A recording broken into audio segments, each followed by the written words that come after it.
Staying in a toxic relationship way too long.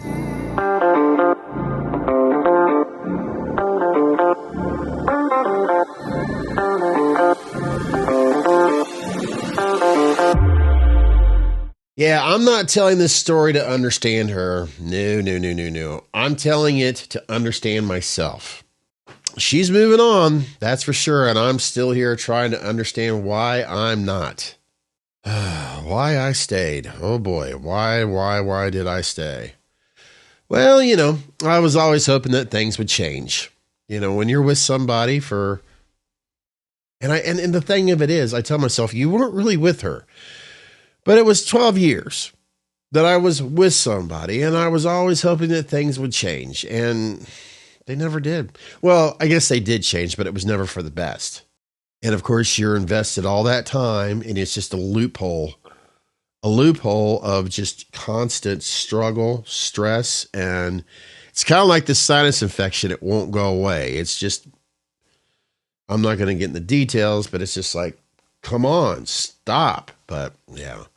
And as much as I have been alone, and as I get older, that's another thing.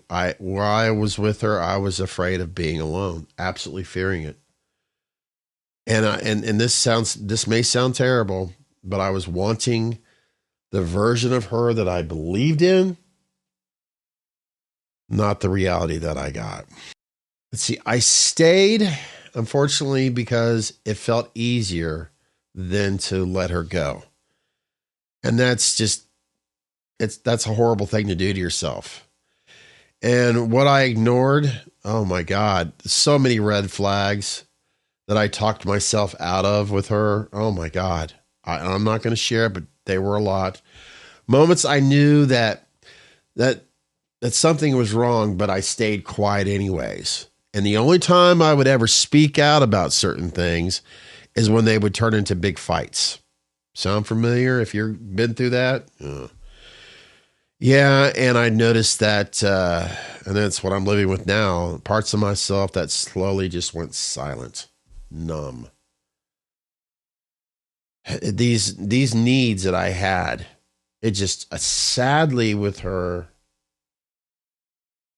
it just kept on pushing me down. Now, here's the truth that I avoided, but yet at times wished I had a time machine. Yeah, after a little while, after we got to know each other a little bit more, I learned from her. I will never forget. I was working. It was a Tuesday. She was trying to find a way to tell me something. My gut was kind of going there, but yeah, I found out exactly what caused a lot of issues, why I was always hiding, why I had to stay, in other words, not allowed in her home, why things were taking so long. Yeah, she was still married when we met. Yeah, and of course, she never told me at first, but yeah. And I was like anybody else in this situation. I wanted to believe that she would leave him for me. Yeah. You see, why did I accept a situation that was already broken in the first place? Well, I think as we were getting to know each other, I know I told her some experiences that I had growing up in my mom's first marriage, not my biological sperm donators, was what I call them. She met somebody and it was a very toxic relationship. It was horrible, absolutely horrible. And I think she used my experiences to tell her story, that she was in a horrible relationship and it was toxic, that he was horrible. I mean, there were times I did hear things that it broke my heart, and I thought that was definitely, hey, we could relate to one another. So yeah, but she stayed with them regardless. And yeah, it sucks. Anyways, I guess the reason why I still care, the memories, they still show up uninvited. They haunt me constantly. The good moments that that confuse the pain at times, which that aggravates the shit out of me, because when I remember the bad times, they're very clear, but all of a sudden those good times, they come back and they just basically confuse the pain all the time. And those replaying conversations in my head, I could be doing dishes, or when it's summer again, which hopefully, well, it is February, but my point of it is things just pop up into my head all the time. Conversations, little windows. It sucks. And I still have that problem. And I still have this problem. Still wondering what if.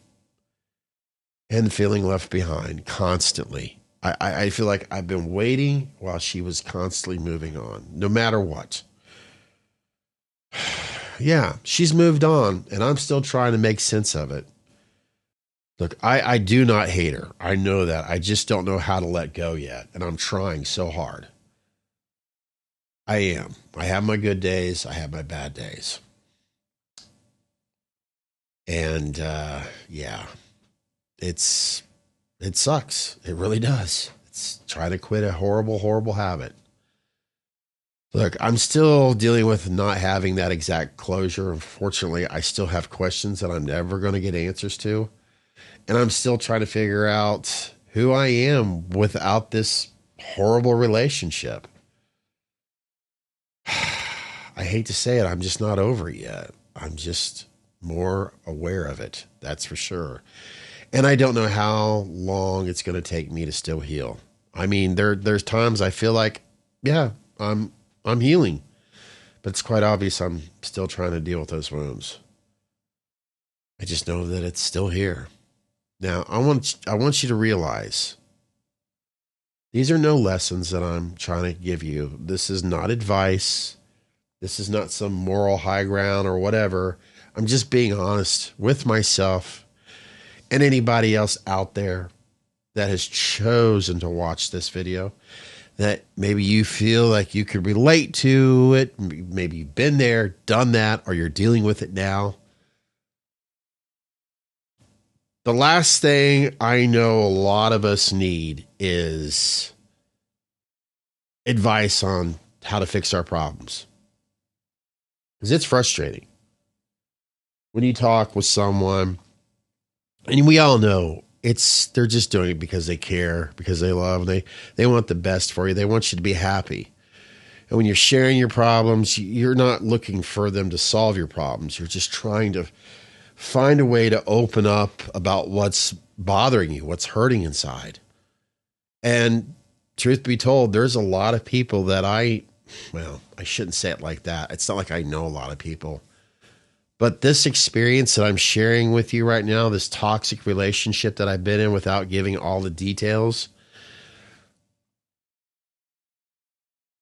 I can tell you right now, everybody that I know, they don't know the whole story. They don't know everything. In fact, what I'm expressing, if any of them heard this right now, and they can choose, if they stumble across this on YouTube, then of course they will have learned.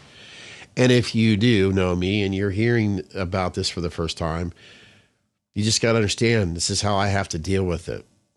This is how I'm trying to figure out how to deal with it. And I know, as a mature adult, life experiences, like, yes, first of all, I'm ashamed of myself that I put myself through this as long as I have.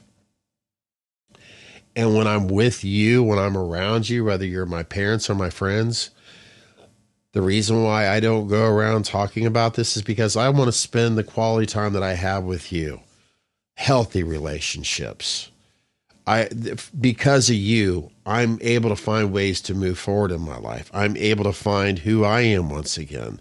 The people that are good for me, the people that make me feel like I'm whole again. So these are reasons why I don't go around talking about this part of my life that's been haunting me. I'm going to get through this. I know I will, because of life experiences. I just have to find a way to beat this drum. Does that make any sense? At least I hope it does. Once again, this is American Idiocracy and its new way of formatting. Me pointing the finger at myself before I start pointing fingers in other directions. And I'm just going to leave it at that for now until the next video. Hopefully, you know what? Thank you for watching. Thank you for listening. Until next time.